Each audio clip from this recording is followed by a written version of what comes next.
Olá, boa noite. Sejam bem-vindos para mais uma live do Amar por Dois. Hoje vou estar à conversa com o Pedro Leitão, que também é conhecido como o Ganso no mundo da capoeira, que ele é contramestre de capoeira. E hoje vamos conversar sobre o seu percurso no vegetarianismo, que ele já tem uma vida comprida como vegetariano, e vamos conversar com ele sobre isso. Acho que lá fora tenho a passar uns carros espetaculares das eleições, fica sempre bem ouvir-se isto aqui diretamente. Portanto, vocês não se assustem se passar uma musiquinha assim mesmo fraquinha na live de hoje.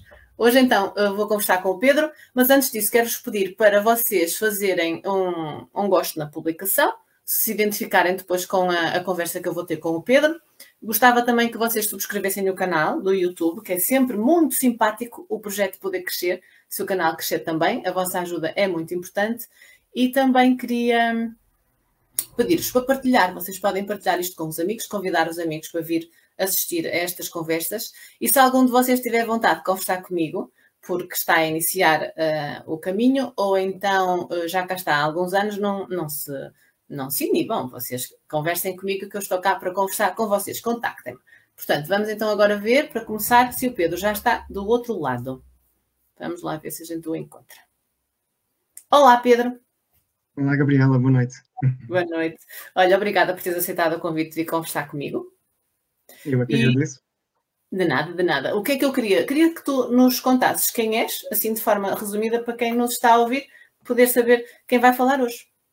Ok, então, como tu já disseste, eu sou conhecido por dois nomes diferentes, depende da comunidade a quem me refiro. Sou conhecido por Pedro ou por Pedro Leitão, mas também no meio da capoeira como Ganso ou contramestre Ganso. Eu digo isto porque, dependendo das comunidades, para teres uma ideia, os meus irmãos conhecem por Pedro, os meus filhos conhecem por Ganso, por exemplo. Portanto, por isso eu também pus os dois nomes aqui no meu nome aí, para as pessoas mais facilmente identificarem quem eu sou. Eu, sou biólogo, sou capoeirista, já não como carne nem peixe há bastantes anos, desde 97, e em 2007, então, decidi deixar todos os outros produtos de origem animal e, portanto, tornei-me vegano. Vivo em Berlim, também desde essa altura, e podemos depois facilmente entrar nessas questões, porquê ou como aconteceu, porque tem um bocado a ver também com a minha chegada aqui. Mas se calhar vou deixar primeiro, então, para ti a primeira pergunta, ou como quiseres. Olha, eu não vou começar por falar contigo, vou começar por falar para quem nos está a ouvir e pedir para quem estiver aqui na conversa hoje para nos dizer olá, porque é sempre simpático eu saber de onde é que vocês estão a ver-nos e se estão longe, se não estão, e depois vocês podem fazer perguntas aqui ao Pedro e também a mim, se quiserem. Nós estamos aqui à vontade para vos responder. Eu já sei que a Filó está a ver-nos e já me disse que está a fazer rissóis de cogumelos e brócolos. É assim mesmo, comidinha boa. Portanto, ela não jantou ainda. E eu pergunto, tu hoje já jantaste também por isso? Hoje, sim. Hoje já jantei. Hoje já jantei com os meus filhos, por isso jantei mais cedo. Conta-me qual foi a vossa comida. Por acaso comemos fora. Portanto, eu às quintas-feiras dou aula de capoeira para as crianças e, portanto, também para eles. E depois disso fomos a uma pizzaria. Na verdade, eles até quiseram comer uma massa.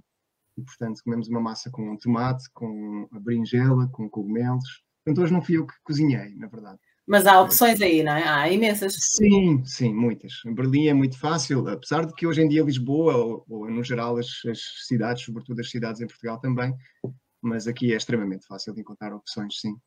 Então agora conta-me, tu tens filhos, tens 3 filhotes, certo? Eu já sei algumas coisas, mas quem nos está a ouvir ainda não sabe. Exato. Eu tenho três filhotes, tenho 2 meninas e um menino. Meninas, bom, a mais velha já tem 13 anos, depois é um rapaz com 9. Exato, já é teenager, portanto, o certinho, já está lá o teen. Ele lá, pois é. Já é teenager. Depois um menino, um rapaz com 9 anos e uma menina com 6. Eles são todos vegetarianos, eles nunca comeram nem carne nem peixe na vida deles. Okay. Eles estão parcialmente comigo, parcialmente com a mãe, portanto nós somos separados. Quando estão comigo, portanto comem só estritamente vegano. E estão bem de saúde? Tu diz-nos. Super saudáveis, super felizes, sim. Ao contrário do que... Ao contrário do que, né? E na escola aprendem, que é uma daquelas coisas. Sim, aqui temos a felicidade, mas também nem todas as escolas são assim, mas na escola deles, e foi uma das razões também por escolhermos essa escola, a escola é vegetariana também, ou seja, eles não são a minoria.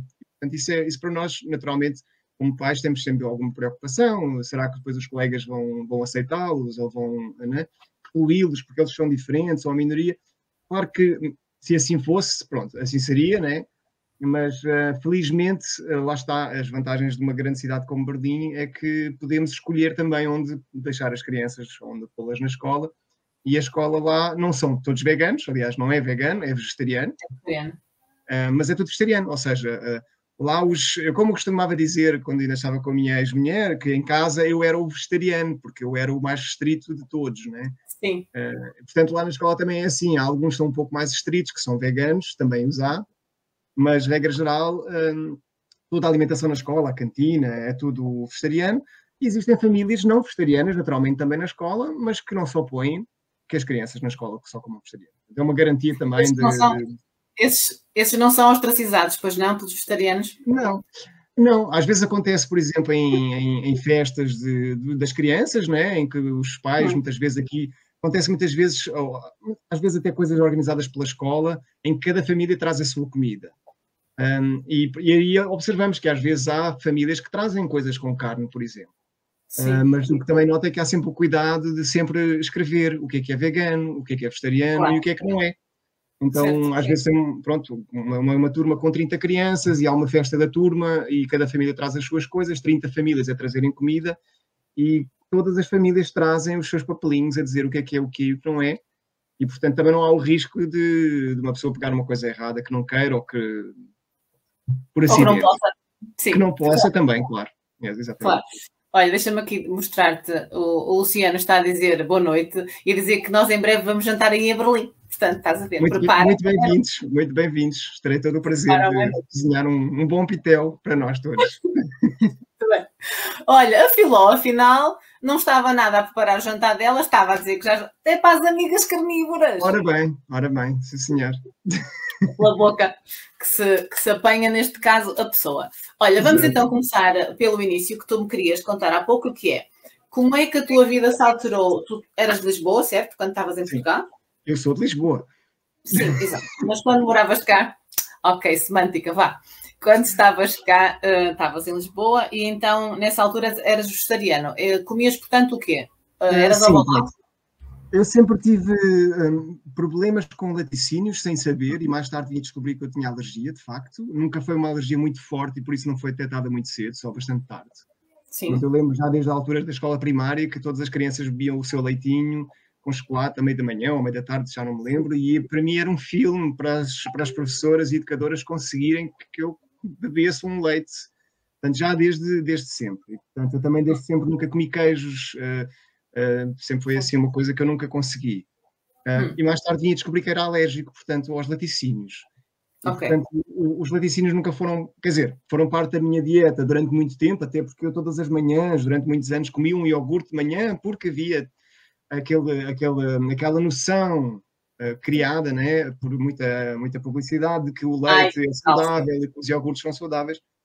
E eu tinha, durante muitos anos, todas as manhãs andava sempre terrivelmente mal disposto e para mim era uma coisa normal, eu sempre chamava a minha má disposição matinal. Até que um dia, quando em Portugal surgiram os primeiros iogurtes de soja, já há bastantes anos atrás, que eu experimentei uma vez um iogurte de soja e de repente aquela má disposição desapareceu. Portanto, o meu iogurtinho de manhã, todas as manhãs, que eu achava que me estava a fazer bem, na verdade estava-me a fazer um mal terrível e eu não fazia a mínima ideia. Portanto, eu nunca comi. Portanto, lá está, comia os laticínios um bocado porque a cultura, né, a sociedade me dizia que eu devia comer, mas tentava minimizar. Mas comia carne e comia peixe, a minha família toda de alimentação perfeitamente tradicional. Exatamente. Até que um dia, em 97, lá está, eu comecei a fazer capoeira e, na verdade, foi juntamente com isso, porque comecei a fazer desporto ao fim de 4 anos, na altura de faculdade, em que vivi uma vida bastante boémia nos anos de faculdade, e antes disso sempre fiz muito desporto e depois, de repente, foram 4 anos assim de miséria, por assim dizer, e voltei a fazer desporto e senti-me fisicamente bastante pesado, não de peso, porque eu sou magrinho, né, mas... não se nota. Tinhas que fazer aí uma passagem.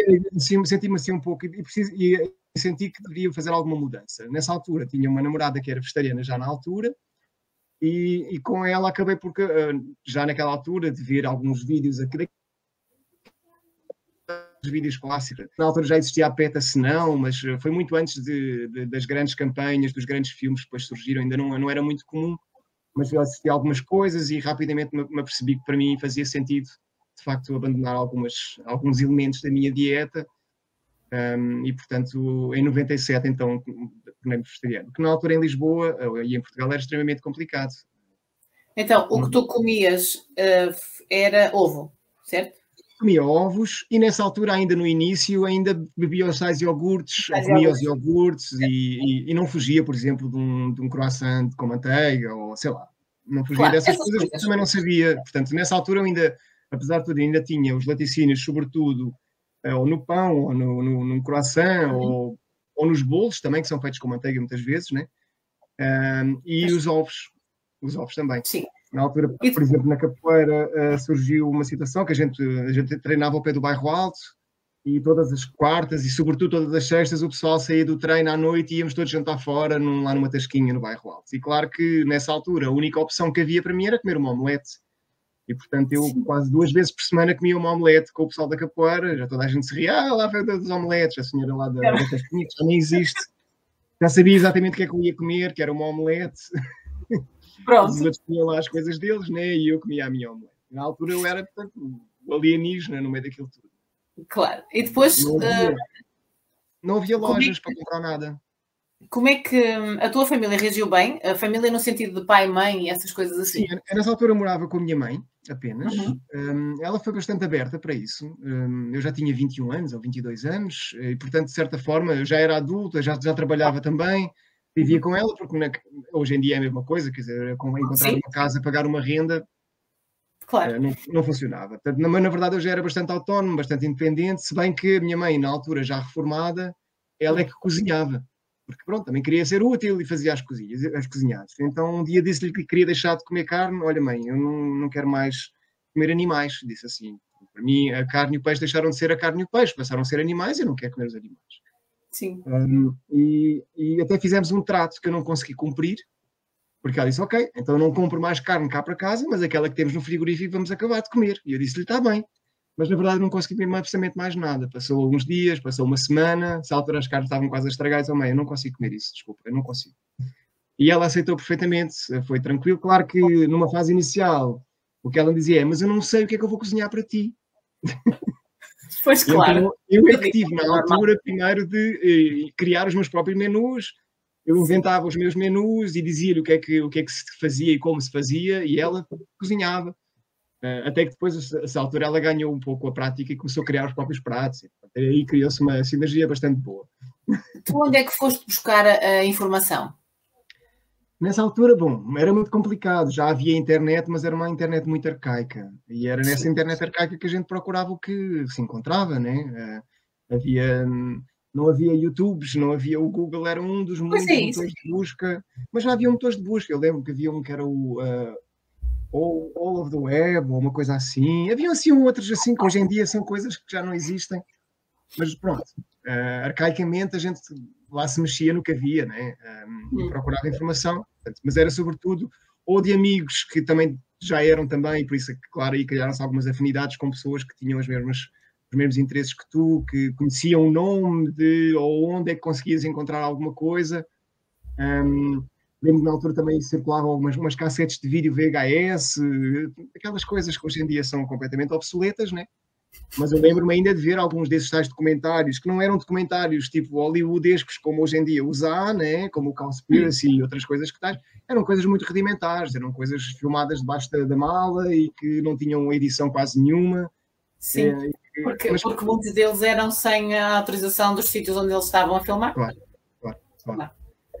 Portanto, mesmo em termos de acesso à informação, era bastante complicado naquela altura, mas com boa vontade consegue-se tudo, né? Foste fazendo. Pronto, e depois então, conta-me, tu mudaste para a Alemanha com que idade, mais ou menos? Portanto, foi em 2007, tenho que fazer as contas. Foi com 32 anos, a fazer 33. Mudei para Berlim. Portanto, foi no princípio de 2007, foi o princípio da crise económica. Antes de se debaterem a fundo em 2009, eu como biólogo, como pesquisador, trabalhador precário, bolseiro, já nessa altura a coisa era bastante complicada. E, portanto, a minha ex-mulher, na altura a minha namorada, ela é alemã e, portanto, bem, vamos tentar a vida na Alemanha, se calhar consegue-se melhor do que aqui. Mas E diz-me quando uma cheguei a coisa, Berlim, sim, a tua namorada, a mãe dos teus filhos, pronto, ela na altura estava em Portugal? Então vocês já foram para lá? sim, Ah, ok, sim, ok, está bem. exatamente, Estava a exatamente. fazer a ligação. Também vegetariana, já na altura também. Aliás, até antes de mim, na verdade. Ok. Portanto, mas conhecemos mais tarde, quando tornei vegetariano, ainda não o conhecia. Portanto, isso foi um processo independente. Mas quando cheguei aqui a Berlim, percebi-me que aqui era muito fácil, na verdade, por exemplo, não comer as tais omeletes, porque no final dos... Tipo, a partir de, sei lá, de 97, vamos pensar no 2000, 2001, 2002, a única coisa que eu já comia eram omeletes e não comia mais nada, de resto era um vegano mais ovo, era um vegano mais omelete, aqui à quarta e à sexta-feira no bairro Alto. Era assim uma constelação um pouco estranha. E consegui aqui perceber, bom, já não existem omeletes assim, não há o hábito de fazer omeletes. Depois também as pessoas aqui não têm muito o hábito de comer as jantaradas como nós temos em Portugal, ainda mais na altura não conhecia quase ninguém na cidade, acabado de chegar, né? E a oferta também, em termos de produtos vegetarianos e veganos, em supermercados, mas também em restaurantes ou em quiosques ou o que fosse, é gigante. E, portanto, eu rapidamente, quando cheguei aqui, percebi que não fazia sentido não ser vegano. Claro que nos primeiros anos, sempre que ia a Portugal no verão, lá iam as omeletes, era a minha exceção. Tipo, há umas semanas por ano que eu comia as omeletes em Portugal. Mas isso também durou talvez uns 3, 4 anos no máximo e cheguei a um ponto que eu não consigo mais fazer isto. Isto para mim não faz sentido. E felizmente foi numa altura em que em Portugal as coisas também começaram a melhorar no sentido de que começou a ser mais fácil de encontrar. Quer em supermercados, mas também às vezes em restaurantes ter mais opções. Né? Diz-me uma coisa mesmo só por curiosidade. Os teus meninos, quando nasceram, eles nunca comeram, como tu disseste, animais, não é? No sentido carne e peixe. Mas vocês tiveram facilidade com os médicos, por exemplo, que vos seguiam, os pediatras ou... Sim. Porque eles tiveram que ter em Portugal. Exato. Eu acho que isso é uma coisa que aqui, apesar de tudo, é mais fácil, ou pelo menos era, vamos dizer, há 13 anos atrás, do que com certeza era há 13 anos atrás em Portugal. Em que a pediatra que nós tínhamos, eles já são crescidos, na verdade ela já se reformou, portanto nós tínhamos, agora tem outra. Ela era bastante aberta ao vegetarianismo, apesar de não ser necessariamente tão aberta ao veganismo. Mas como a minha ex-mulher, a mãe deles, também era vegetariana, o mínimo denominador comum era vegetariano e, portanto, eu era o estrito. Eu era o vegetariano lá em casa, como eu dizia na brincadeira. Eras só um bocadinho ele. Exato. E, portanto, nesse sentido, tivemos todo o apoio também da parte da pediatra, que foi fantástico, que nunca nos levantou questões. Claro, tem que ter atenção, que tem uma comida equilibrada, mas nós já éramos os dois vegetarianos já há mais de uma década e, portanto... Pronto, claro, com crianças tem que ser mais cuidados, né? Porque eles estão a crescer, né? E carências alimentares em fase de crescimento são mais graves do que carências alimentares na idade adulta, mas não houve absolutamente nada, quer dizer, nós já tínhamos uma alimentação bastante equilibrada, bastante variada também, muitos biológicos, muitos produtos biológicos, aliás, quase tudo. Ainda hoje em dia, 90% da minha comida, pelo menos em casa, mais de 90% é biológica, porque os preços também, a diferença não é tão grande. Era o que eu ia perguntar, porque é mais fácil, não é? O acesso aí, fácil. Sem dúvida. Sim, isso eu notei, lembro-me de, aí há uns anos atrás, estar em Azeitão, em casa da minha irmã, ir com ela ao supermercado e fazer compras no supermercado, e eu insistia, mas vamos comprar biológica em vez de comprar convencional. Lembro-me na altura de ver umas cenouras biológicas que eram 3 vezes o preço das cenouras normais. Eram mesmo 3 vezes, é 300% do valor. Eu percebo. Confesso que há 2 ou 3 alimentos que eu compro com consciência, com intenção, e Deus me livre que ninguém me dê dos outros, que são biológicos. Mas o preço é muito difícil mesmo. A gente olha e tem que pesar mesmo se vai comprar ou não. As cenouras são as... Eu, por acaso, compro sempre cenouras biológicas, por variedíssimas razões. Mas... Sim, as raízes é importante, de facto, que sejam biológicas. As raízes, elas acumulam muitas toxinas e muitas porcarias. Até porque também aquilo que é mais nutritivo na raiz, uma das coisas é a pele, a casca da raiz, e é onde se acumulam mais porcarias. Exato, então, tudo aquilo que nós não queremos vai para a casca do alimento e pronto. Aliás, por exemplo, eu sei que as maçãs também são um alimento que deveriam ser biológicos, mas eu não tenho orçamento para maçãs. Então, a prática é descascar as maçãs todas as vezes possíveis e imaginárias, não é? É uma pena, né? Que é uma pena. Pois, eu sei, mas tem que fazer aquele compromisso, não é? Entre as toxinas ou não, não é? Pronto, e descasca as maçãs. Mas depois também é aquela coisa, se eu levar uma maçã na carteira de lanche para algum lado, vou comê-la com a casca. Mas, não é? Bem lavadinha, mas com aquela consciência que... Bem lavadinha e com aquela cera que eles põem espetacular para a maçã, não é? Fica brilhante. Opa, concebível, mas sim, há esses pormenores. Pois, sabes que aqui é a terra das maçãs, aqui pelo menos a zona à volta. Não, mas acho que toda a Alemanha. Aqui há muita produção de maçã. Portanto, eu aqui tenho maçã biológica regional, do melhor possível, quase o ano inteiro, porque se não é fresca, é de armazém, é armazenada e duram quase. Os estoques duram basicamente o ano inteiro. Então, maçã pronto, é o que não falta. É daquelas coisas que é ótimo. Ai, tens que ficar a experimentar. Mas pois bom, é o que eu digo. Nós vamos levar na mala várias coisas, não é? Nós, olha, aliás, para quem nos está a ouvir, que não sabe, nós conversamos um bocadinho antes, só por acaso, para matar saudades do Pedro, e então o que é que nós concluímos? Concluímos que quando nós formos a Berlim vamos trazer na mala os enchidos, porque o Luciano estava a comentar, não, eu estava a comentar que eu não gosto muito de enchidos, nunca gostei, mas dos poucos que provei de origem vegetal, achei que eles eram um bocadinho assim farinhentos em termos de textura, que não eram muito interessantes. E o Pedro estava a contar que é porque não tem aquela gordura típica do enchido de animal, e então ele acho que tem umas marcas lá espetaculares, não é? E tu levantaste e tudo aqui na nossa conversa, que nós vamos levar enchidos na mala, porque parece que são saborosos. Ainda tens aí? Ou foste guardar? É engraçado. Tenho, mas isto é fazer publicidade.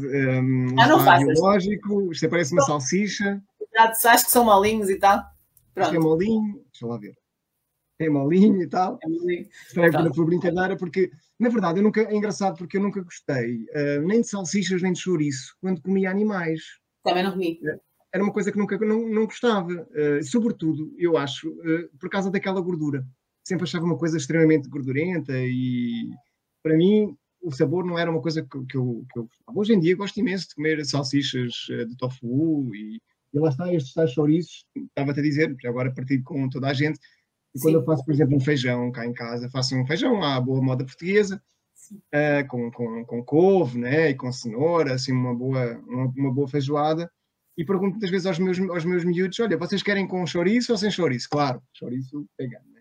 E eles quase sempre dizem que querem porque eles também gostam, apesar de nunca terem, nem sequer têm a relação do que é o chouriço de animal, porque eles nunca experimentaram.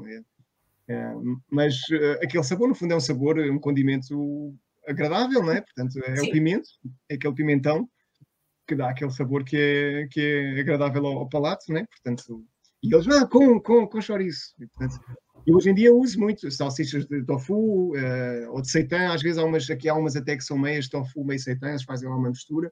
Tudo biológico. Lá está, é uma grande vantagem. Eu estou muito agradecido. Nós aqui, eu costumo dizer que a nossa alimentação é barata se nós só comermos o base, não é? Que é os cereais e as leguminosas e as couves, e não passarmos muito disso. Mas se começarmos a pensar em comida processada, como essa que tu estavas a referir, fica tudo caro, não é? Porque são 3 vezes ou 4 vezes mais do que os normais, e as pessoas que estão habituadas a cozinhar muito com isso pagam muito pouco por uma chouriça. E, portanto, depois olham e dizem, se é para medir, vou levar não é? A que tem animais. Porque aqui ainda não é. Como eu também dissemos há bocadinho em off, que aqui na Alemanha eles investiram muito, depois, sobretudo acho que no período do pós-guerra, na indústria de processamento de alimentos, e na indústria no geral, e de processamento de alimentos também. E eu, quando vou a Portugal, vejo, às vezes nas lojas biológicas que existem, vejo que grande parte dos processados são alemães, são importados daqui. E, portanto, chegam aí a um preço que, se calhar, é 2 ou 3 vezes o preço que se encontra aqui. Portanto, claro. Aqui não só o poder de compra, no geral, é mais alto, como os próprios produtos são mais baratos. Então, faz uma diferença muito grande. Quer dizer, eu gosto muito de cozinhar leguminosas, mas também gosto muito de um tofu, também gosto muito de salsichas. Hoje em dia, lá está, salsichas, as originais, né, as de animal, nunca gostei, é que nunca consegui comer. Hoje em dia, de uma vez por outra, em exceção, já até às vezes carrinhas de cachorros, de hot dog, veganos. Eu, assim, uma vez por festa, faço isso para os miúdos. Olha, hoje vamos fazer uma loucura e vamos comer uma porcaria. Mas não é porcaria, porque apesar de tudo aquilo até é bom, pronto, pelo menos não é tão mau, vamos dizer assim. Não tem as Sim, é gorduras um todas da processado na carne. mesma, não é? É um processado na mesma, mas o que está dentro desse processado é de melhor qualidade.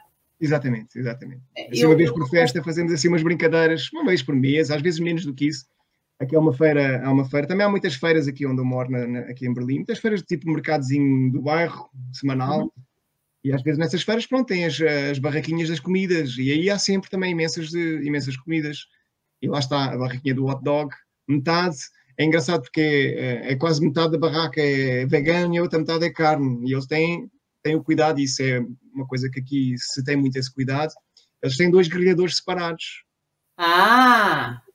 Porque é uma coisa que me custa muito. É uma coisa que me custa muito. Quando eu vou a Portugal, ele tem coisas veganas, não sei o que é, vou ver, mas pá, os gajos fritam aquilo no mesmo sítio onde estão a fritar o bife cheio de sangue, não quero comer aquilo.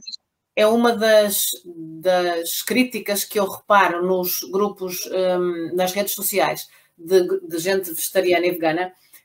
O que eu reparo é que há gente que se insurge muito contra aquelas grandes cadeias que têm hambúrgueres disto e daquilo e que também têm os vegetarianos e os veganos para nós. Só que depois esses são grelhados na chapa dos outros. E, opa, não é bem a mesma coisa. Para quem não quer aquele cheiro nem aquele sabor, não é bem a mesma coisa. Eu não consigo. E eu tenho uma apologia que é, em caso de dúvida, não como. Sim. E tive situações, e já aconteceu não muitas vezes na minha vida, felizmente, mas tive várias situações em que eu fiquei sem uma refeição. E penso, bom, quer dizer, não é o fim do mundo, amanhã como 2 vezes, pronto, não vou... Eu também não confesso, não me aconteceu muito, mas às vezes imagina que vou a algum lado e esqueço-me de levar lanche por qualquer razão, estou distraído, o tempo passa e tenho fome. Eu tenho fome e fico com fome, não como, não prevarico. Depois há gente que diz isso. Mas quer dizer, tens assim tanta fome, não me interessa? Vai passar e quando chegar a minha vez de comer... É uma questão de estado de mente. Para mim, e já mesmo na altura, já em 97, quando eu deixei de comer animais, para mim é como eu te disse, não é eu deixei de comer carne e deixei de comer peixe. Para mim eu deixei de comer animais. Ou seja, eu passei a considerar os animais como não comida. Claro. Então, independentemente da fome que eu tenha, eu não vou comer uma pedra ou eu não vou comer um bocado de um tronco de árvore porque não é comida. Para mim aquilo também não é comida. Claro. Então, a questão deixou de se pôr. Claro, conheci muitas pessoas ao longo do percurso que se forçaram a ser vegetarianos ou que não conseguiram incorporar este sentimento desta forma. E depois fraquejam e depois, no fundo, muitas vezes acabam por fazer 2, 3 anos de vegetarianismo e depois largam. Para mim, logo desde o primeiro momento, a coisa foi muito clara para mim. Não, ok, isto para mim não me interessa, não é comida. Depois, claro, há muitas discussões ao longo da nossa vida e, sobretudo, naquela altura era muito estranho. Fui abordado por muitas pessoas, às vezes até de uma forma bastante agressiva. Então, mas e tu comes e não comes e porquê? E isto e aquilo. E me perguntarem, por exemplo, então, mas se tu vivesses num país, no fim do mundo, numa ilha deserta, isso é a única coisa... Bom, numa situação dessas, se calhar sim, mas eu não vivo nessa situação. Mas numa situação dessas, Pedro, até te comia a ti, não é? Era a resposta que a pessoa até te comia a ti. Claro, e as pessoas procuram estes argumentos para justificar-se, no fundo, justificar-se a si mesmas, né? Porque se sentem criticadas com opções diferentes. Sim. E muitas vezes então vinham abordar-me com uma grande agressividade mesmo.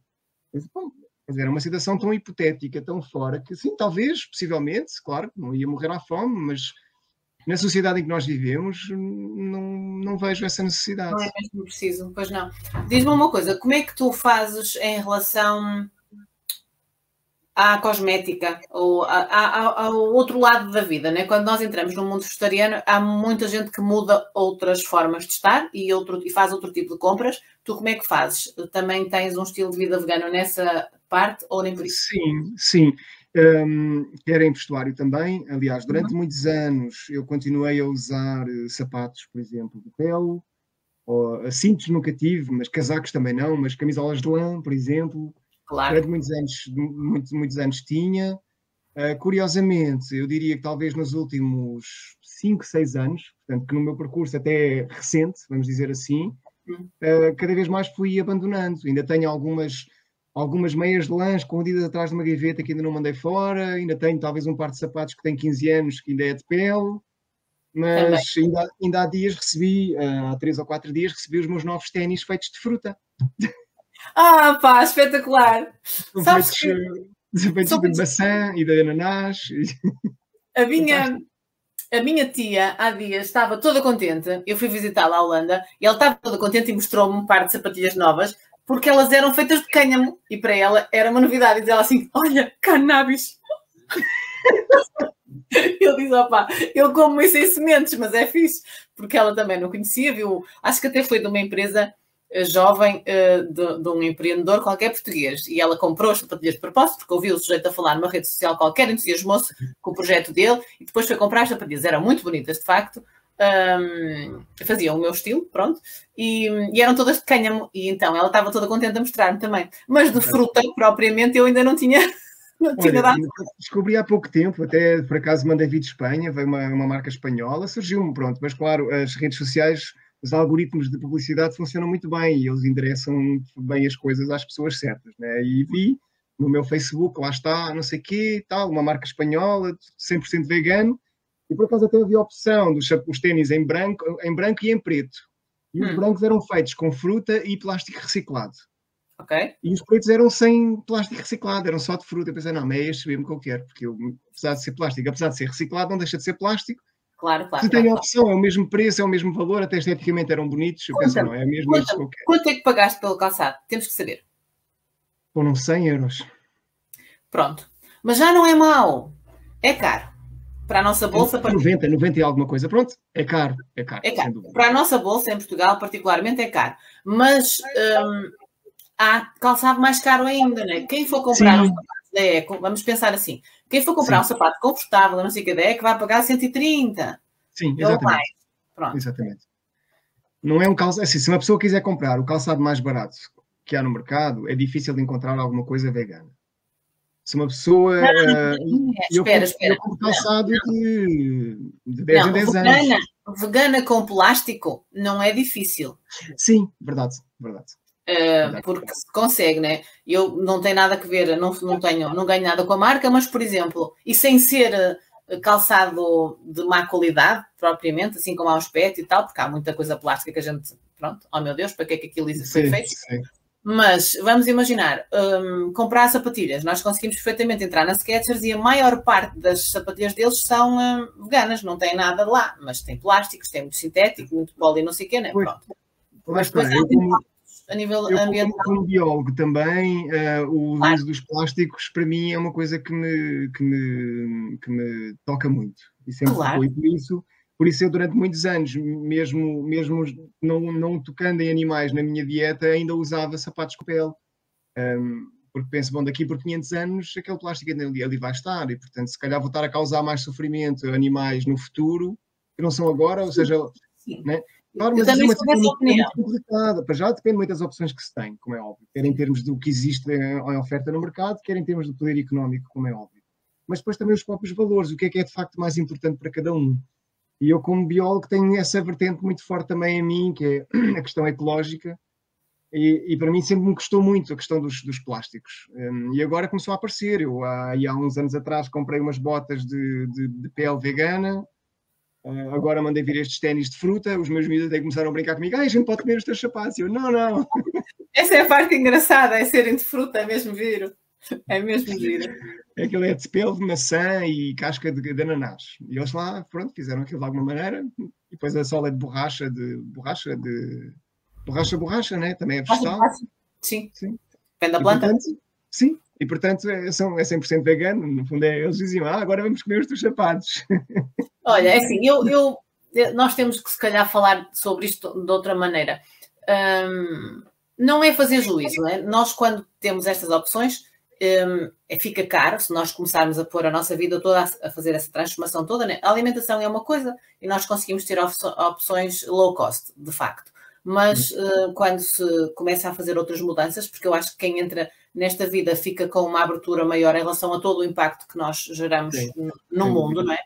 Pronto, e então essa consciência faz com que, quando temos economia para isso, fazemos mais mudanças. E de facto fica complicado para algumas pessoas quando, por exemplo, a entrada no veganismo ou no vegetarianismo foi a ética animal. Muitas dessas pessoas têm mesmo dificuldade em continuar a vestir os casacos de pele ou continuar a calçar os sapatos que são de pele.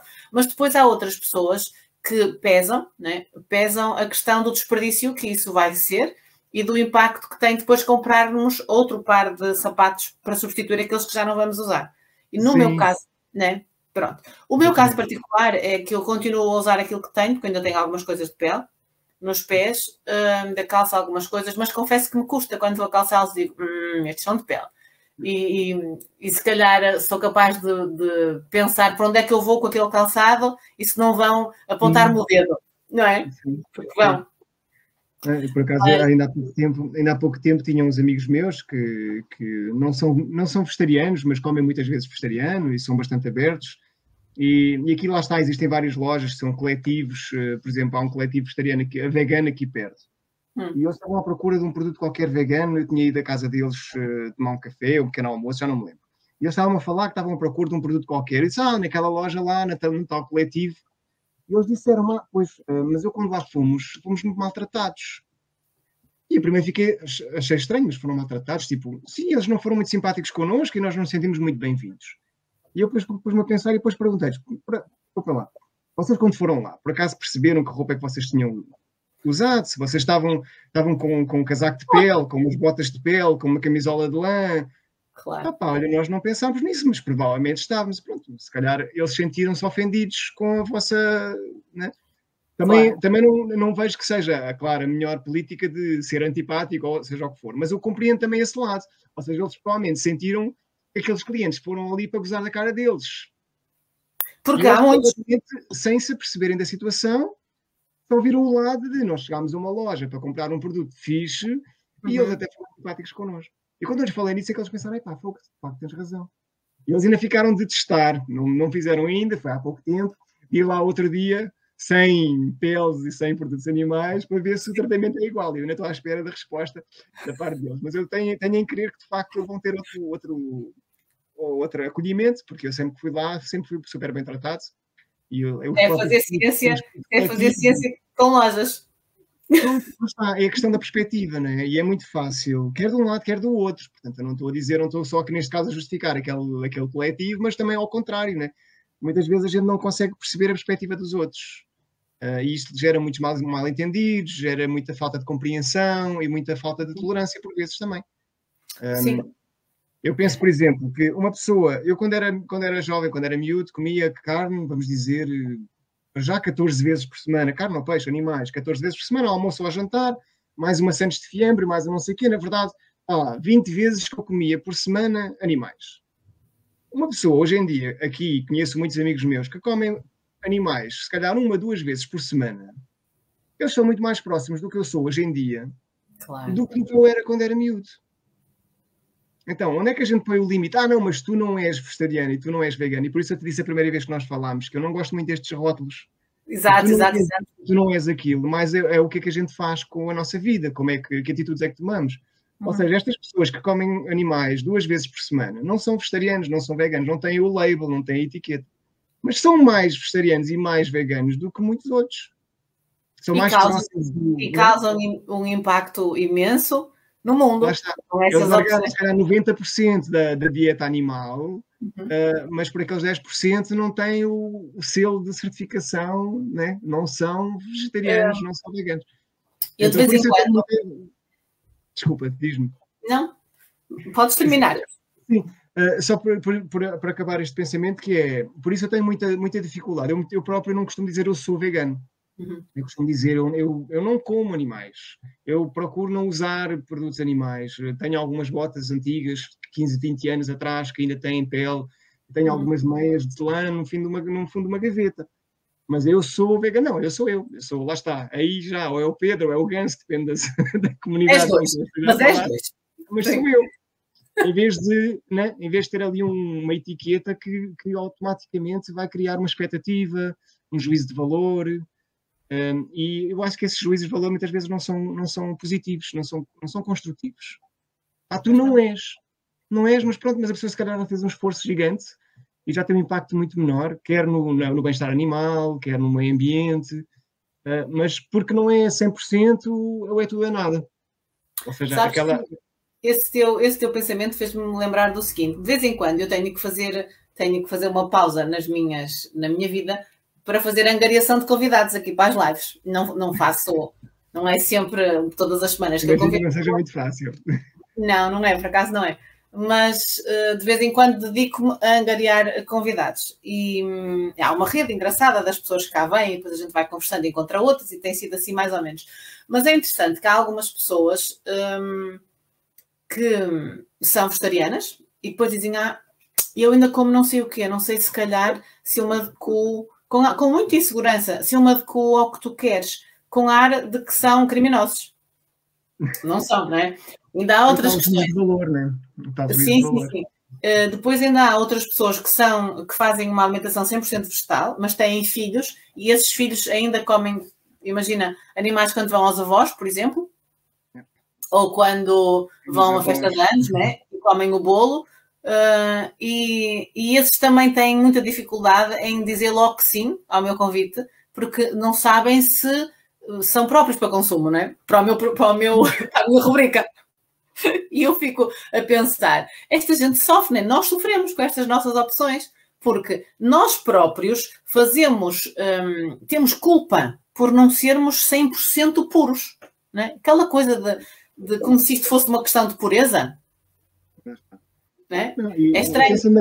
Pensando na coisa de uma forma, vamos pensar assim, nós fazemos isto porque queremos fazer o mundo melhor, tornar o mundo melhor. Né? E claro que a gente imagina, se toda a gente fizesse isto, seria um mundo melhor. Sim, sim, senhor. Mas se toda a gente cortasse 90% do consumo animal, seria um mundo melhor. É isso. É na mesma direção. Ou seja, sim, não deveria. Eu pelo menos penso assim, claro que preferia que as pessoas tomassem uma atitude semelhante à minha, porque eu acredito que estou bem, que a minha opinião é correta. Mas é a minha opinião também, né? É só a minha, sou só uma pessoa. Quer dizer, tudo o que seja nesta direção, eu acho que deve ser valorizado.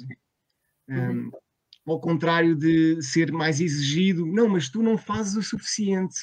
Não, tu já fazes isto, tu já fazes aquilo, já dás este passo.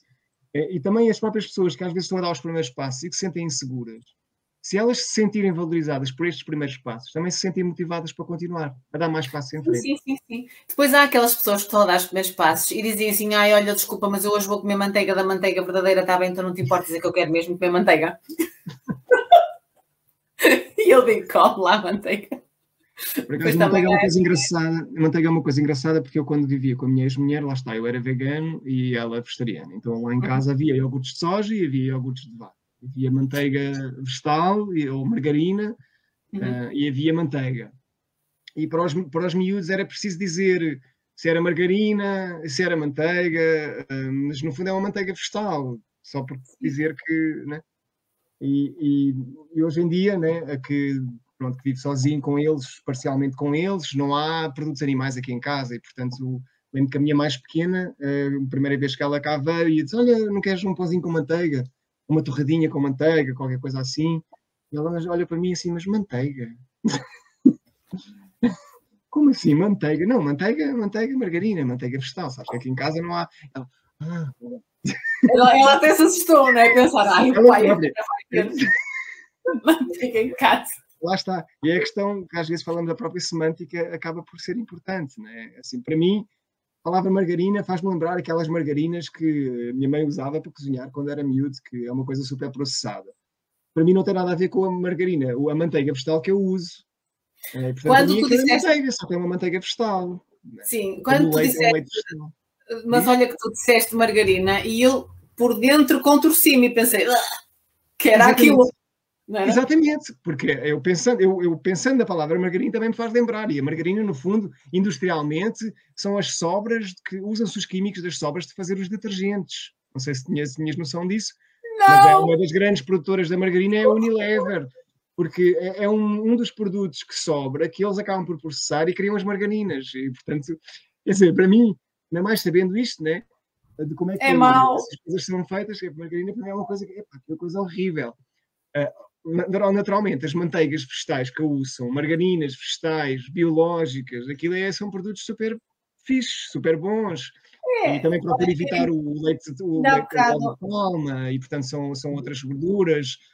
E portanto não tenho dificuldade hoje em dia em chamar aquilo de manteiga, é a minha manteiga, tal como o leite da aveia. sim. Que não é leite, legalmente, não sei se sabes isto, mas legalmente não se pode chamar de bebida de aveia. Isto foi por causa dos lobbies das empresas de laticínios a nível global, com lobbies gigantes, que processaram, fizeram pressão sobre a classe política para proibir o termo leite para as bebidas vegetais, para os leites vegetais. Mas sou completamente contra isso, porque um suco que sai, se for ao dicionário, um líquido que sai de a seiva que sai de uma planta pode ser chamada de leite. É um líquido leite, não, mas o que é mais interessante é isso, porque o argumento deles era que as bebidas vegetais, que não eram leites vegetais, eram processadas. Mas se fores aos supermercados ou às lojas biológicas e procurares os leites vegetais ou as bebidas vegetais, há uma coisa que é vegetal e que é chamada de leite. Pois não cabe neste conceito porque não é processado, que é o leite de coco. Pois é, leite de coco. É leite de coco. Leite de coco, mas bebida de aveia ou bebida de soja. Sim.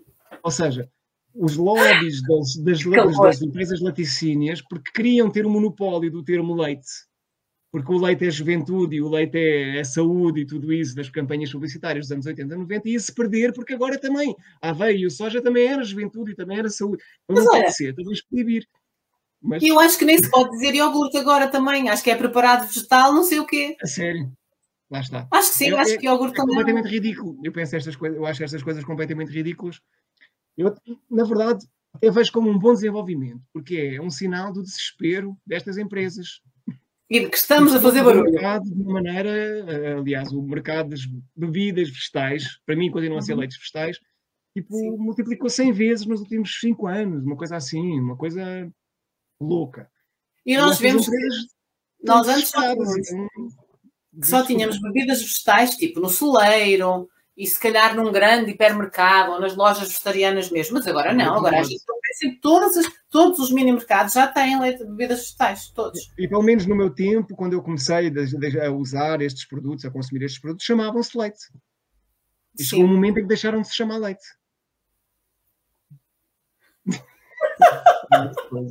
Desculpa, o comentário. Claro, porque repara, o médico da Filó perguntou-lhe no gozo onde é que a aveia tinha a teta, e depois também há a piada de muita gente que diz que ordenha as amêndoas logo pela manhã.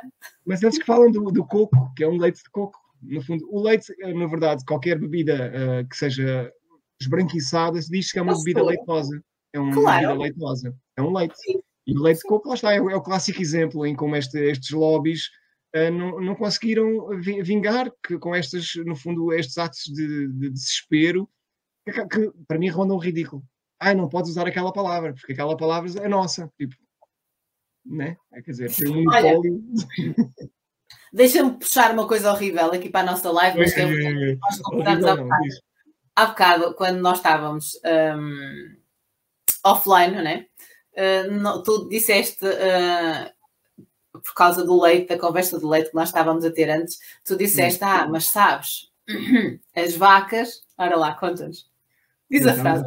Estávamos a falar com o Luciano e ele a dizer que não conseguiria deixar os laticínios e o leite e a manteiga e o iogurte. E eu disse-lhe, bom, que é uma coisa que às vezes digo a algumas pessoas, elas ficam chocadas, porque, quer dizer, é lógico, mas as pessoas não pensam, não raciocinam sobre isto. As vacas não dão leite porque são vacas, as vacas dão leite porque são mães. Né? O boi não dá leite, e a ovelha também dá leite porque é mãe, e pronto, e não dá o leite para nós, né? Dá supostamente para os seus filhos, né? O que acontece é que, de facto, eu que até me considero uma pessoa informada, culta, quando eu não era deste mundo, eu não tinha essa consciência. Sabia, lá no fundinho sabia, mas não tinha essa consciência.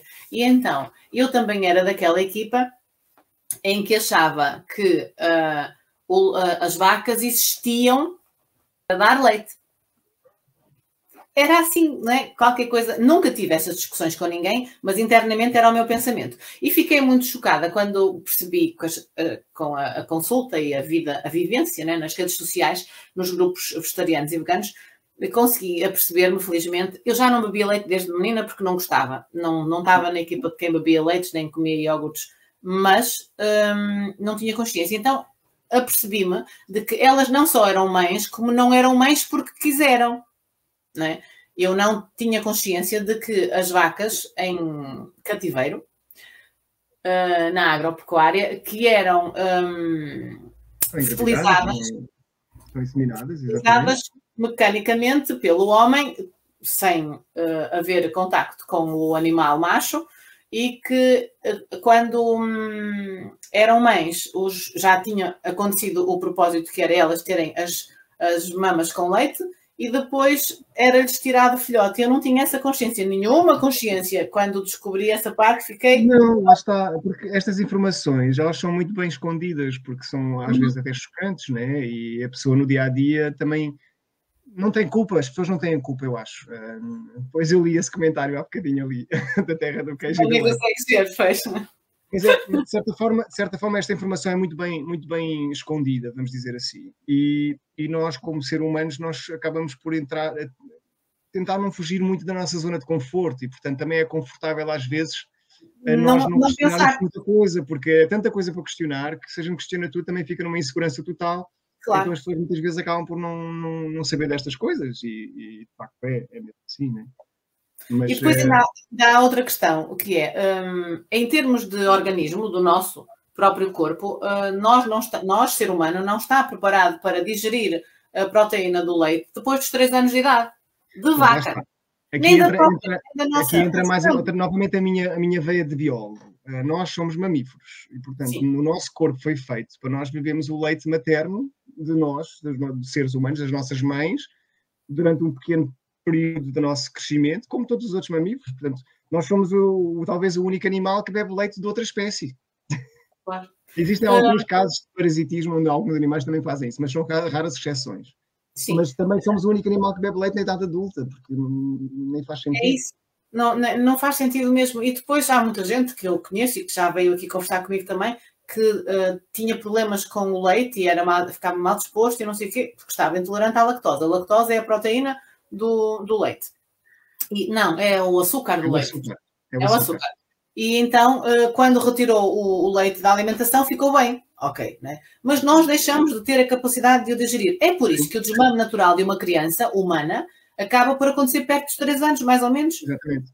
As mães conseguem produzir leite durante mais tempo, se a criança continuar a fazer a função. Na estimulação, naturalmente. Mas é mais ou menos por essa altura que a criança deixa de precisar de ter o leite das mães. E depois ainda há outra coisa chocante que eu acho que até as mulheres, que são as produtoras de leite, têm dificuldade em perceber, que é, ou de aceitar. Eu dou de mamar ao meu filho. Se por acaso eu deixasse de conseguir dar de mamar, vamos imaginar, porque eu estava a tomar uma medicação ou porque tinha feito qualquer coisa assim estranha e atípica, mas queria continuar a amamentação, não passa pela cabeça de ninguém que o meu filho vá mamar do leite da minha prima ou da minha amiga que também está a dar de mamar ao filho dela. Ai, Deus me livre, que coisa, que nojo, não é? Mas diretamente da vaca... Antigamente era feito, não é? Pois era, porque havia amas de leite e era uma coisa completamente natural. Mas depois veio aquela maravilha na guerra, não é? Que a propaganda de que o leite é que é um espetáculo e que é muito mais fácil de ter diretamente da fórmula e da vaca. E então, ainda hoje, é uma coisa que eu, para além da questão do vegetarianismo, que me é muito cara, e de uma alimentação 100% vegetal e pensar no foco da saúde e ética animal, essas coisas todas, é muito importante para mim a questão da alimentação, porque acho que as mulheres têm que ganhar poder em relação a isso, porque perderam-no. E, é assim, ganhar poder e não se envergonharem, não é? Da coisa natural que é dar de mamar a uma criança. E vocês desculpem o meu entusiasmo, mas isto são daquelas coisas. Eu comportamento. Os meus filhos mamaram o máximo que possível, e todos eles, pelo menos parcialmente, até aos 2 anos, e portanto... Claro. É assim mesmo, quer dizer, uma coisa natural, querem leite, é na mãe que vão buscar, não vão buscar nem aos refrigerantes, nem ao pacote, não é? Pronto. E então o que acontece é que há muitas mães que acham que é muito mais... Elas também às vezes não têm culpa, ou não estão informadas, ou é aquela pressão social. Há várias coisas ao molho, mas eu gostava era que algumas das mulheres que nos estivessem a ouvir conseguissem fazer contas em relação a isto, pensar um bocadinho mais, refletir, pelo menos. Quando nós estamos a dar de mamar, o nosso leite e o leite da prima é leite de ser humano, portanto, nós podemos partilhar isso e não há problema nenhum. Se não querem que o bebê vá diretamente à mama da prima ou da tia ou que está a dar leite, pode-se tirar, extrai-se o leite para um sítio e a criança bebe de um copinho, por exemplo. Mas ir buscar a uma vaca, não é a vaca que vai, pronto, mas ir às fórmulas não tem lógica, porque a fórmula não é nossa. Foi preparada a pensar num bebê pequeno, foi, mas não tem uma data de hormonas que foi dada ao animal. Exatamente. Para crescer. Essa é uma questão importante, que o leite materno ele não é só um líquido nutritivo. Pois É um líquido que tem uma função hormonal, tem uma função imunológica. Imunológica importantíssima. Aliás, o sistema imunitário da mãe e do filho durante a amamentação é um sistema interativo, não é? É um sistema fechado ali entre... Se o bebê adoecer por qualquer razão, a mãe... Passa o corpo estranho à mãe através da mama, a mãe que produz os anticorpos no seu próprio organismo e transmite à criança no seu leite. Portanto, esta interação, com fórmula, não existe, não é? Mais a questão das hormonas, como tu dizias, né? E a própria questão emocional, psicológica, dos laços. A criança, dizer, as pessoas... não existe substituto para nada disto, quer dizer, em termos nutritivos. A confiança que a mãe lhe dá, o apego, tudo isso são coisas importantes. Mas eu já nem falava nessa questão, na questão sociológica da criança, não, já nem falava disso, falava mesmo que, em termos lógicos, eu, animal racional, tenho que dar de mamar ao meu animal que vai ser racional, né? Nasce e depois cresce. À minha criança, não vou dar nem ao bezerro dali, nem o bezerro me vai dar a mim. Pronto. Pois posto estas coisas, vamos voltar a uma temática menos feminina. Deixa-me só acrescentar uma coisa em relação ao leite, contar uma história engraçada da minha filha mais velha. Portanto, ela está com 13 anos. Eu não sei onde é que ela foi buscar esta informação, mas lá está, ela procurou também, já encontrou esta informação, que pronto, não é muita novidade para mim, mas foi novidade dela saber isto. E sendo como encontro, por exemplo, com o meu irmão, com a minha irmã, que comem carne e peixe, apesar de... Hoje em dia, muito menos do que antes também, mas comem, e laticínios. E a minha filha mais velha é aquela que também, dos meus 3, menos gosta de laticínios. E que sempre escolhe para a opção vegana se tem a opção. Ok. E que eu lembro-me dela, ainda este verão, falar com o meu irmão. Não sei se tu sabes, mas uma vaca pode viver até 30 anos. Mas uma vaca leiteira, ao fim de 5 anos, é abatida. Ela não disse abatida, disse que é morta. Sim. Porque já não produz aquele leite e não sei o quê. Então... eu fiquei assim espantado a olhar para ela, olha, boa, muito bem. Pronto, eu não ia tentar sequer argumentar com o meu irmão, porque pronto, é o irmão mais velho também, e a nossa relação é uma relação diferente, não faz muito sentido. Eu prefiro dar o exemplo do que estar com argumentação. Claro. Agora, uma miúda de 13 anos a tentar argumentar com o tio, né? Mas achei interessante o argumento, né? Ela foi buscar esta informação, portanto, ela já foi procurar e já sabe que também nesse sentido, né, da vida da própria vaca é uma maldade, no fundo. No fundo é um adolescente quase, a vaca, quando é uma jovem adulta, vamos dizer assim. Mas há muitos adultos, como eu era também, que não têm consciência de que uma vaca tem essa esperança de vida potencial. Não se sabe. Mesma coisa que as galinhas poedeiras, no fundo é tudo, toda essa indústria acaba por ser muito semelhante. Por exemplo, são animais jovens que têm a melhor performance de reprodutividade ou de aleitação, né? Quando chegam a uma idade que já não são jovens adultos, já são descartados porque já não produzem tanto. E depois ainda há a questão, tu agora estavas a falar das galinhas poedeiras. As galinhas, por exemplo, muitas pessoas dizem, estás para aí, tens um cérebro de galinha. Tipo, que eles não têm grande pensamento, pronto, não têm pensamento, mas que são pouco capazes. E as galinhas são dadas a afeto, as galinhas gostam de festinhas, as galinhas gostam de brincar às escondidas, por exemplo. E ainda há pouco tempo eu tive aqui na rubrica um casal que é vegano e que tem vários animais em casa, os possíveis, tem vários cães, vários gatos, e tinham galinhas, tinham 2 galinhas. E, particularmente, uma delas gostava de brincar, tipo, a tirar bolinha. Se não estou em erro, também posso estar agora a fantasiar, mas há uma confusão entre esses amigos e outros que tinham uma galinha que gostava de fazer brincadeiras. E elas são capazes. Agora, nunca ninguém, ou quase ninguém, lhes dá essa oportunidade, né? Porque elas estão ali para aquilo. Traumatizados, estruturados, mas nem vale a pena entrar muito por aí, que não é uma história muito agradável, mas sim, é como tu dizes. Mas lá está, mais uma vez mais, é muito fácil na sociedade moderna não ter esta informação acessível, e também é confortável não procurar às vezes estas respostas a estas perguntas, porque às vezes as respostas são bastante dolorosas, uma pessoa questionar-se a si mesmo toda a sua vida, né? Eu penso que não é uma coisa muito fácil para ninguém. Mesmo para mim, quando eu deixei de comer animais na altura, não foi uma coisa muito fácil para mim. Pensa, eu estes anos todos fiz isto. Eu contribuí para isto. Né? Às vezes a mudança, o daqui para a frente, vai fazer com que nós próprios nos julguemos como é que foi dali para trás. Exatamente. E isso pode ser muito doloroso. Portanto, cria muita insegurança né? E, portanto, não é muito fácil as pessoas, por si próprias, às vezes, até de tomar a iniciativa de procurar estas respostas. Não, simplesmente, não, estou na minha zona de conforto, é mais fácil, sempre foi assim, e com isso auto-justifica um pouco, muitas vezes, a falsa informação que se recebe, não é? O leite é saúde, e é juventude, e é não sei o quê, e é saudável, e não existe crueldade nenhuma envolvida em todo este processo. Não é? Isto é aquilo que é mais ou menos vendido. E é confortável ouvir estas não-verdades, não é? Porque a autora, de certa forma, justifica todo um modo de vida que não se questionou, porque é muito complicado fazer esta autocrítica, não é? Ainda há outra questão, que é, da mesma maneira que há muitos anos atrás eles fizeram grandes publicidades, campanhas gigantescas em relação ao leite de fórmula, que era preciso que as mulheres conseguissem não dar de mamar elas para poderem ir para o mundo de trabalho e porem os homens a dar biberons, por exemplo. Da mesma maneira que fizeram isso e que ainda hoje se reflete, tantos anos depois, na nossa população, vão abrir agora umas campanhas muito grandes, já começaram em muitos países, para o apelo ao consumo da carne. Não é que a carne, como está a ser, digamos que, suplantado o consumo pela quantidade de veganos que está a aparecer no mundo todo, né, espalhados por aí fora, o movimento está a crescer muito, os produtores de carne estão-se a sentir mal. E em vez de gastarem esse dinheiro todo, sei lá, a mudarem a indústria deles para vegana também, para arranjarem outro tipo de produção, não, vão investir milhões em publicidade enganosa, dizendo que a carne é um espetáculo e que é preciso comer e que ela quer isto e aquilo e é bem tratada, pronto.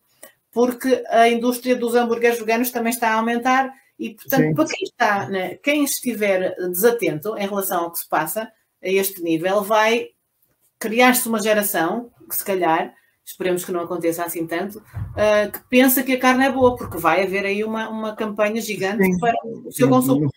Por acaso não sabia, mas não me surpreende, acaba por ser mais do mesmo, não é? Há uns países que andam aí. Isto reforça muito a tal ilusão, né? de que o status quo é bom. Porque eu acho que as pessoas têm que desconfiar. É preciso desconfiar muito. Quando a gente começar a ver muita publicidade a certas coisas, vamos investigar porque é que isso está a acontecer. É preciso desconfiar. Mas é muito complicado, porque depois hoje em dia vivemos num mundo em que existe tanta troca de informação e de desinformação. Também. E isso acaba por ser muito complicado. Às vezes as pessoas, e depende, hoje em dia, até com as redes sociais, serem todas elas configuradas através de algoritmos que te junta a pessoas com afinidades que tu tens, e tudo o que tu tens acesso, no fundo, aquela que é a verdade a que tu tens acesso, é uma verdade que é muito relativa ao teu círculo. E quando aparece uma opinião que difere disto, é tratado como como é que se diz hoje em dia, a teoria de conspiração, um conspiracionista. Não é? Sim. E muitas vezes, claro, existem muitas teorias de conspiração que não fazem sentido nenhum, mas existem muitas coisas que, na verdade, são realidades e que são tratadas ou que são banalizadas porque são etiquetadas como conspiracionistas, não é? Então acaba por ser muito difícil, eu acho, até para algumas pessoas, e tenho muitos amigos em meios que ainda não têm tanto acesso à informação, e tenho muitos amigos, por exemplo, no Brasil, onde, para teres uma ideia, no Brasil existe uma coisa que não existe em muitos países, que é não existe a neutralidade de internet, que é um princípio básico da troca de informação, da troca de informação democrática. Ou seja, no Brasil, a neutralidade da internet é que tu não pagas por um serviço específico, mas tu pagas por ter acesso a dados e escolhes o teu serviço. No Brasil isso não acontece, em que, por exemplo, o WhatsApp é gratuito. Em qualquer pacote de telefone, o WhatsApp é ilimitado. Mas os pacotes de internet com dados de utilizares para pesquisar a internet são caríssimos. Então toda a gente tem acesso ao WhatsApp, mas muito pouca gente tem acesso à internet fora do WhatsApp. Desculpa lá a minha falta de cultura. Estás-me a dizer que para terem acesso a um browser assim típico pagam diferente? Sim. O WhatsApp não é contabilizado na conta do mês do teu servidor. Não, isso eu sei. Mas a questão... Em termos de dados, tu podes no WhatsApp, no Brasil, podes descarregar gigas de vídeos e de imagens e do que quiseres, que isto não conta na quantidade de dados. Não estás a pagar a internet. O WhatsApp é ilimitado. Ou seja, isto é o caso típico da não neutralidade da internet. Então, acontece que muita gente não tem acesso a motores de busca propriamente ditos, porque não têm dados, porque é tudo caríssimo e as pessoas gastam aquilo nos primeiros 2 dias e depois já não têm mais o resto do mês. E, portanto, durante grande parte da vida dele não têm acesso à informação, não podem fazer uma própria pesquisa na internet, mas o que recebem nos seus grupinhos do WhatsApp, muitas vezes sobre a imagem de notícias de jornal que parecem completamente credíveis, é desinformação. É desinformação. Claro. Sim. E, portanto, as redes sociais estão construídas assim, os mercados, como no caso do Brasil, não há de ser único, é um que eu conheço, mas não há de ser único, também estão construídos desta maneira, em que acaba por muitas vezes ser até complicado, às vezes, as pessoas encontrarem a informação.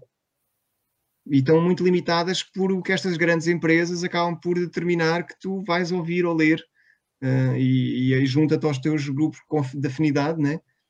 E, portanto, o que parece completamente estranho, às vezes são pessoas com ideias radicalmente diferentes, mas é uma pessoa que apareceu com uma ideia radicalmente diferente que é logo etiquetada deste gajo, é maluco da cabeça, conspiracionista. Até porque não há conversa. É conversa muito típica de lá. Mas... Depois pensam que é só aquele e que não há contexto. Exatamente. Essa é a questão. E, portanto, aquilo que às vezes até pode ser a pessoa que tem informação que é mais fundamentada, como ninguém consegue pesquisar fontes, sim, são opiniões. E claro. As opiniões tornam-se informação. Deixa-me mudar um bocadinho o foco agora para rematar e perguntar-te, no teu mundo da capoeira, tu encontras não, a tua forma de estar, a tua forma de comer, e tem tido algum impacto nos teus alunos ou não? Tu consegues passar a mensagem? Tu tens vontade de passar a mensagem ou não? Eles têm abertura para te ouvir ou não? Conta-me. Sim, bom, um pouco de background, de contexto atrás. Eu nunca fui uma pessoa que, como eu às vezes costumo dizer, que evangelizo o meu veganismo. Sim. É porque não gosto eu procuro dar o exemplo. Sim. E, portanto, todos os meus alunos, se não todos, quase todos, talvez aqueles... Há muitos tipos de alunos. Há aqueles que acabam de se tornar mais amigos e mais próximos, e há aqueles que aparecem no treino e depois vão-se logo embora. Claro. Mas a grande maioria, se não todos os meus alunos, sabem que eu sou vegano. E muitos deles têm... Às vezes até vêm ter comigo e me perguntam por curiosidade, e isso é o que eu penso que é a melhor forma de agir, na minha visão, como está, que é dar o exemplo e estar aberto para quem tiver interesse em explicar as minhas razões. E por isso achei o teu convite ótimo, porque dá-me a oportunidade também de mostrar as minhas razões, né? Claro. Sem estar ativamente a procurar das pessoas, não. Claro, postei nas minhas redes sociais, pessoal, eu vou estar aqui nesta live, se quiserem ver durante ou depois, vão lá ver, olha, um bocadinho da minha história. Né? Sim. Então, em termos dos meus alunos, sim, penso que há muita abertura. É mais no pessoal da minha geração, porque os meus alunos, a maior parte deles são mais novos, não todos, mas a grande maioria são mais novos, muitas vezes 20 anos mais novos. O pessoal da minha geração, ou líderes de grupos, né, professores também, como eu, aí sim, aí a abertura muitas vezes não é tão grande.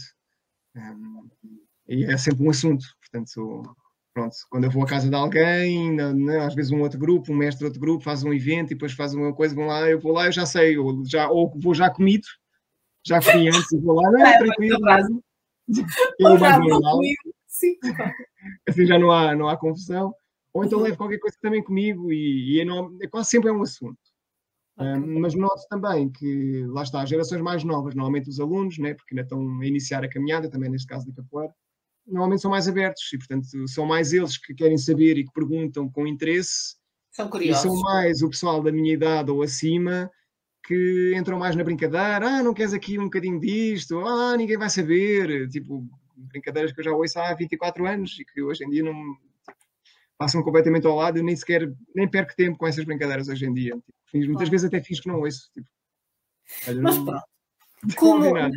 Como é nos mais novos que está o caminho e o futuro, é bom saber, não é? Que são esses que estão curiosos e que se calhar com o teu exemplo, e depois é assim, é importante que como a tua área, a área da capoeira é uma área física, né, de corpo, e que tu consegues perfeitamente fazer o que tens que fazer e bem, é normal que eles também tenham esse exemplo, é? Que percebem que ele é vegano, mas não é por isso que ele deixa de ter força para fazer o exercício.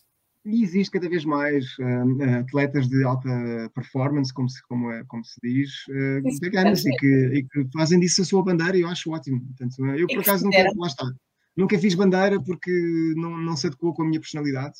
Claro. Se calhar de me expor dessa maneira, não sei, não sei explicar qual é a razão, mas eu nunca fui a pessoa pessoal, eu sou vegano, Mas conheço muita gente que faz isso, também sobretudo em outros desportos, mas também na capoeira, também conheço. Há um mestre de capoeira em Portugal que é vegano e que, pelo menos há uns anos atrás, fez muita publicidade no seu Facebook das comidas que fazia. Hoje em dia está menos ativo, porque toda a gente está menos ativa. Acho que toda a gente teve uma overdose de Facebooks durante a pandemia e hoje em dia as coisas estão felizmente um bocadinho mais calmas. Mas existe, de facto, muita gente que fazem disso bandeira e eu acho ótimo, acho que é muito importante. Lá está, eu não sou a pessoa para fazer isso. Sim, não, nesse caso eu também acho positivo porque há muito mito relacionado com a performance e com meu Deus, há falta de testosterona quando se faz consumo maior, aporte vegetal, há muita coisa assim ainda e depois eles ajudam a desmistificar, não é? Que eles continuam a ganhar medalhas. Deixa-me falar-te de um pequeno cartoon que eu conheço já há muitos anos atrás, talvez há uns bons 15 anos atrás, que é fantástico. Estão dois ratinhos a falar um com o outro e atrás deles está um gorila. Um gorilão assim gigante, não sei o quê. Vira-se um dos ratinhos para o outro. Achas que ele está a comer proteína suficiente? Gorila gigante, super forte, musculado ali, né? E os ratinhos muito magrinhos, franzinhos e tal, que comem tudo e mais alguma coisa, né? E eu acho aquele cartoon no máximo, porque é claramente descritivo do preconceito, de certa forma, né? Da falta de informação, lá está uma vez mais, né? Os elefantes, não está a comer proteína suficiente. Os ratinhos preocupados com o gorilão que está ali atrás. Claro. É espetacular. Olha, Pedro, gostei muito deste bocadinho. Quero-te agradecer. O prazer é meu. Foi um bocadinho bem passado, estás a ver? Sim, verdade. Olha, nós depois vamos combinar as nossas viagens e essas coisas e conversamos a seguir, está bem? Não desligues, que a gente já fala, está bem? Ok. Muito obrigado mais uma vez. Obrigada. Muito obrigada. Eu é que agradeço teres aceitado o convite. Até já. Meus caros, muito obrigada a todos por terem estado a ouvir. Hoje vocês foram bastantes, que eu estive a reparar. Fico muito contente por vos ter interessado e a conversa com o Pedro foi super simpática e animada. Vocês tiverem amigos a quem podem passar a palavra, passem e digam que vocês conseguem ver as lives gravadas, todas no canal do YouTube. Elas vão acabar por ficar lá, agora estão no feed, mas à medida que se vai passando e pondo mais publicações elas perdem-se, mas ficam gravadas no canal. Vocês conseguem ir ao meu site, ao amarpor2.pt, e aí facilmente encontram o Amar por 2 TV e que saltam imediatamente para o canal do YouTube e para todas as lives que por lá passam. Tem imensas já gravadas, vocês conseguem ver várias pessoas com várias formações, várias profissões também e vários interesses e conseguem com certeza encontrar uma com que se identificam. Não se esqueçam de passar a palavra, inspirem-se a caminhar por um mundo assim mais livre, mais leve e sempre com muito, muito sabor. Para a semana a mais, espero por vocês aqui às 9 na quinta-feira. Beijinhos e fiquem bem.